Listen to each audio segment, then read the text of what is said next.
کس کی فتح ہوئی؟ 313 ایمان والوں کی فتح ہوئی۔ صرف 8 لوگوں کے پاس تلواریں تھی، 8 لوگوں کے پاس، 8 لوگوں سے زیادہ کے پاس تلوار نہیں تھی، اس میں بھی کسی کے پاس ٹوٹی ہوئی ہے، کسی کے پاس زنگ آلود ہے، کسی کے پیٹ پر اللہ اکبر بھوک کی وجہ سے سلوٹیں پڑی ہوئی ہے، بھوکے پیاسے، لباس بھی ان کے پاس مکمل نہیں، مگر دلوں میں ایمان تھا۔ 1000 لوگوں کو دھول چٹائی، احد کا وہی حال، خندق کا وہی حال، خیبر کا وہی حال، کربلا میں دیکھ لو 72 مضبوط ایمان والے ہیں، اللہ اکبر، اور 22,000 کا لشکر مشکوک طبیعت کے لوگ ہیں۔ ان مشکوک طبیعتوں پر جو حاوی ہوئے ہیں وہ 72 مضبوط ایمان والے بھاری ہوئے ہیں۔ اندازہ تو فرمائے، دنیا جانتی ہے کہ ایمان کی طاقت وہ طاقت ہے کہ سارے ہتھیار کی طاقت اس کے سامنے زیر ہے، کوئی کام نہیں آ سکتا، اس لیے وہ ہمارا ایمان چھیننا چاہتے ہیں۔ عبداللہ نام تو ہو، عبد الرحمن نام تو ہو، غلام مصطفیٰ نام تو ہو، عبد المصطفیٰ نام تو ہو، مگر تمہارے پاس ایمان نہ رہے، ایمان کا طوطا اڑ جائے۔ آج جب میں آپ کو بتاؤں اب ایمان چھیننے کے لیے ظالموں نے کیا کیا، فلمیں ایجاد کی گئی، ڈش ایجاد کیے گئے، گانے ایجاد کیے گئے، اور بڑی شرارت کے ساتھ اس میں کلمات کفریہ کی آمیزش کر دی گئی، کلمات کفریہ اس میں ملا دیے گئے۔ اللہ اکبر، پھر کیا ہوا؟ اللہ اللہ، ہمارے علماء سے پوچھیں، یہاں مفتیان کرام اگر اہل افتاء موجود ہیں وہ یقیناً میری بات کی تصدیق کریں گے۔ شارح بخاری علامہ شریف الحق امجدی صاحب رحمت اللہ تعالیٰ علیہ سے پوچھا گیا، اگر کسی گانے میں کلمہ کفریہ موجود ہو اور کوئی بندہ اس کو خوش رہ کر کے سنے، یعنی راضی رہ کر کے سنے یا راضی رہ کر کے گنگنائے تو کیا ہوگا؟ تو علامہ نے جواب دیا وہ کافر ہو جائے گا، اسلام سے نکل جائے گا، اس کی بیوی اس کے نکاح سے باہر ہو جائے گی، اگر مرید تھا تو بیعت بھی اس کی ختم ہو گئی۔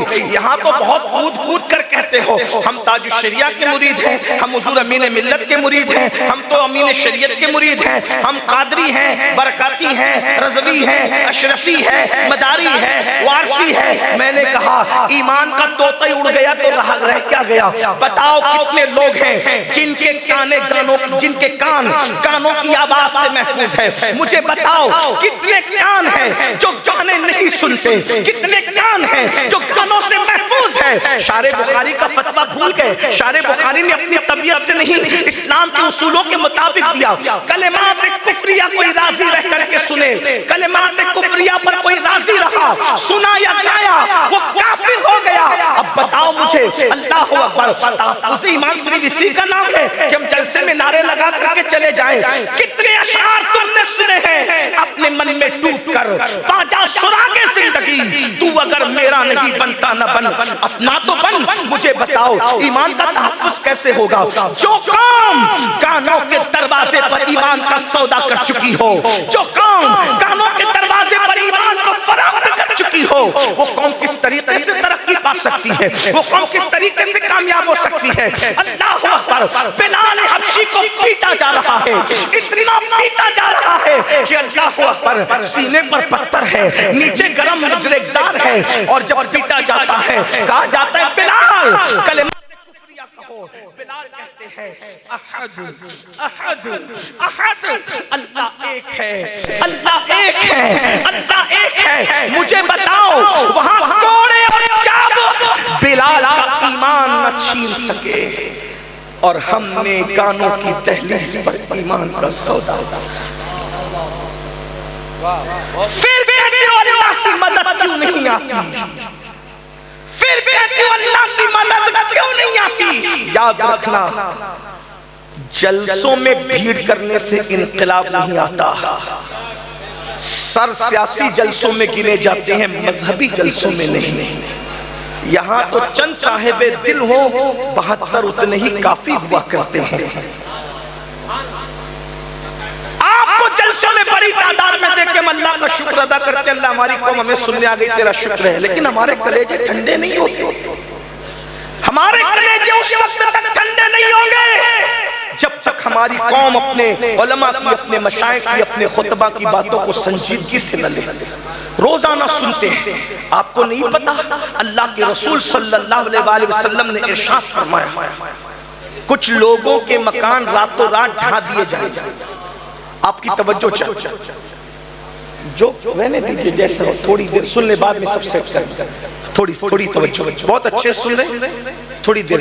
میں کوئی خطیب نہیں ہوں، صرف اپنے دل کا دکڑا لے کر آئے، اس کو سن لیں آپ، اتنی سی بات. یعنی یہ سمجھ لے کہ اپنے دل کا درد ہے میرے پاس، اور کچھ کوئی بات نہیں. نہ میں کوئی محقق ہوں، نہ کوئی خطیب، صرف دل کا درد ہے، وہ بھی آپ کے دل کے دروازے پہ اونڈیلنا چاہتا ہوں. توجہ سے سن. اللہ کے رسول علیہ السلام فرماتے ہیں کچھ لوگوں کے گھر راتوں رات ڈھا دیے جائیں. اب میں یہ تو نہیں کہوں گا کہ بلڈوزر چل جائیں گے، میں نہیں کہوں گا، کیونکہ میرے نبی نے نہیں کہا، لیکن اتنا رسول اللہ نے اشارہ ضرور دیا کہ راتوں رات تمہاری بستیوں کو ڈھا دیا جائے، راتوں رات تمہاری بستیاں ڈھائے جائیں، گھر تمہارے تباہ ہو جائیں، زمین بوس ہو جائے. بہت ساری حدیثوں کو کبھی ایسا ہوا کہ لوگوں نے سمجھا ہی نہیں. کبھی کوئی زمانہ آیا تو دیکھنے کے بعد پتا چلا کہ ہم سمجھ کچھ رہے تھے اور یہ ہے. اس کی وجہ یہ ہے کہ یہ حضور کی حدیث ہے. ایک بات اچھی طرح یاد رکھنا، حضور علیہ السلام کا کلام ہر دن نیا ہے، اور اتنا نیا ہے کہ جو جس نگاہ سے دیکھے اس کو وہ سارے انوار اور تجلیات ملتی نظر آتا. بھائیو، وہ سید الفصحاء ہے، فصحاء، سید الفصحاء، فصحاء کے سردار ہیں. اور ان کے آگے عرب کے فصحاء کی کیفیت کو میرے امام یوں بیان کرتے ہیں، فصحاء عرب کے بڑے بڑے تیرے آگے یوں ہے دبے لچے، کوئی جانے منہ میں زبان نہیں بلکہ جسم میں جان نہیں. جب وہ جانے کائنات کلام کرتے ہیں تو بڑے بڑے فصحاء کی کیفیت یہ ہوتی ہے کہ وہ سر کا اشارہ کرنا بھی بھول جاتے ہیں. ان کی فصاحت و بلاغت کا عالم یہ ہے. اللہ اکبر، کیونکہ وہ اپنی مرضی سے کبھی کلام کرتے ہی نہیں، زبان ان کی ہوتی ہے، کلام خداوند قدوس کا ہوتا ہے. کیا فرمایا؟ راتوں رات تمہارے مکان ڈھا دیے جائیں. میں سمجھتا ہوں کہ ہر محدث نے اپنے دور میں الگ الگ تشریح کی ہوگی، لیکن ہندوستان میں اس کی تشریح کو آنکھ سے دیکھ سکتے ہو. راتوں رات تمہارے مکان ڈھا دیے جائیں گے. صحابہ کرام نے اس کی یا رسول اللہ اس کی وجہ فرمایا دو گناہ ہوں گے. ایک تو یہ کہ جو لوگ رات کو شراب پیئیں گے اور میوزک اور گانے سنیں گے، اس کی نحوست سے راتوں رات ان کے مکان ڈھا دیے جائیں. بھائیو، یہ جو لوگ جو ڈھاتے ہیں نا، یہ کٹ پتلی ہے. اللہ کی مرضی کے بغیر پتہ نہیں ہلتا. اللہ رب العزت کی تلوار خود ظاہری طور پر کسی کو سزا دینے نہیں آتی، بلکہ قدرت کسی نہ کسی کو مسلط کرتا ہے. کبھی ہلاکو کو، کبھی چنگیز خان کو، کبھی کسی کو، کبھی کسی کو، کبھی کسی کو، کبھی کلمہ پڑھنے والے کو، کبھی منکرین اسلام کو. مگر یاد رکھنا، جب بھی کوئی جرم کرتا ہے اس کے جرم کی سزا اس کو مل کے رہتی ہے. اللہ کے رسول علیہ السلام فرماتے ہیں البر لا یبلا والذنب لا ینسا والدیان لا یموت اعمل ما شئت کما تدین تدان. آقا ارشاد فرماتے ہیں نیکی کبھی پرانی نہیں ہوتی. ایک بات میں اپنے علماء کے سامنے سبق سنانے کی نیت سے عرض کروں، اگر کافر بھی نیکی کرے اللہ اس کی نیکی کا صلہ اس کو بھی دیتا ہے. اگرچہ دنیا ہی میں دیتا ہے مگر دیتا ہے، آخرت میں نہ دے یہ اس کا عدل ہے، اس کی شان ہے. لیکن کافر کو بھی اس کی نیکی کا صلہ عمر کی درازی کی شکل میں، راحت کی شکل میں، روزی کی شکل میں صلہ ملتا ہے. البر لا یبلا، نیکی کبھی پرانی نہیں ہوتی. والذنب لا ینسا، اور گناہ کبھی بلایا نہیں جا سکتا. اگر معصوم سے بھی اجتہادی غلطی ہو جائے تو اللہ رب العزت کسی نہ کسی انداز میں اس پر بھی وہ اپنی شان کے مطابق شفقتوں والا پیار بھرا عتاب ضرور فرماتا ہے. اس لیے کہ وہ بہت غیور ہے، بہت غیور ہے. کسی سے بھی گناہ ہو جائے، گناہ کی سزا اس کو مل کے اتنی سی بھی سزا ملے گی کہ اس کا چراغ گل ہو جائے گا، مگر اس کو سزا ملے گی. اس کو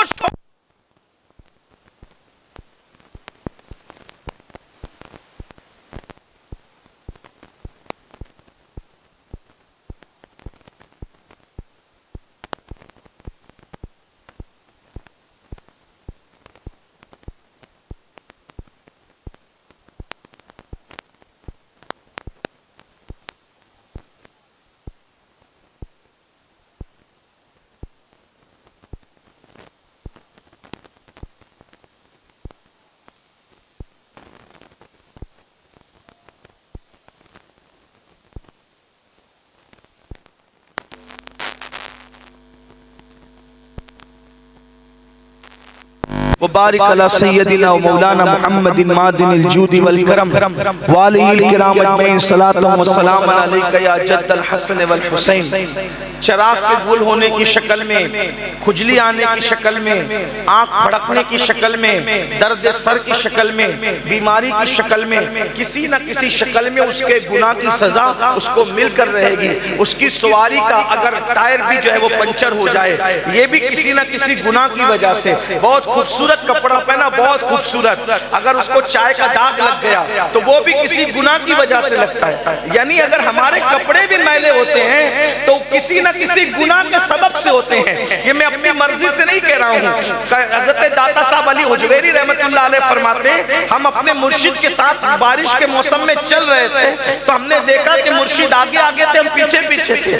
ہمارے جوتے اور ہمارے کپڑے کیچڑ میں بھر گئے، مرشد کے کپڑے نہیں بھرے۔ ہم نے کہا راستہ ایک ہی تھا، ہم آلودہ ہو گئے، آپ کیوں نہیں؟ فرمایا بیٹا اگر انسان گناہ کرنا بند کر دے تو اللہ اس کے کپڑوں کو بھی میلا ہونے سے بچا لیتا ہے۔ اللہ اندازہ فرمائے گناہ وہ ہے اور نیکی کی برکت وہ ہے۔ اللہ اللہ اندازہ فرمائے۔ اور نیکی کی برکت کیسے ملتی ہے؟ میں ایک بات مجھے بہت خوبصورت یاد آئی، کربلا کے ایام چل رہے ہیں، یزد و جرد کی جو ہے وہ 3 بیٹیاں قیدی بنا کر کے مسجد نبوی کے اندر لائی گئی۔ اللہ اکبر۔ جب وہ آئیں تو ان کو دیکھ کر فاروق اعظم نے کہا یہ سونے سے لدی ہوئی خوبصورت لڑکیاں کس کی ہے؟ کسی نے کہا نو شیروان کی پوتیاں لگتی ہے، یزد و جرد کی بیٹیاں لگتی ہے۔ آپ نے فرمایا لے جاؤ انہیں بیچ دو۔ مولا کائنات نے فرمایا کہ امیر المومنین یہ بڑے گھرانے کی، ظاہری بڑے گھرانے کی بیٹیاں ہیں، تو ایک کام کرتے ہیں، اسلام یہ کہتا ہے کہ دنیاوی جس کی عزت ہو اس کی عزت کا خیال رکھا جائے، تو ہم لوگ ان کو ایک کام کرتے ہیں اپنے پاس رکھ لیتے ہیں۔ ایک کو ابو بکر صدیق کی بہو بنا دیتے ہیں، ایک کو عمر ابن خطاب کی بہو بنا دیتے ہیں، اور ایک کو میں اپنی خود کی بہو بنا لیتا ہوں۔ اور پھر فاروق اعظم کو مشورہ پسند آیا تو کیا ہوا؟ حضرت عبداللہ ابن عمر کے نکاح میں ایک بیٹی ان کی دے دی گئی، اور پھر حضرت محمد ابن ابو بکر کے نکاح میں ایک بیٹی دے دی گئی، اور امام حسین کے نکاح میں ایک بیٹی دے دی گئی۔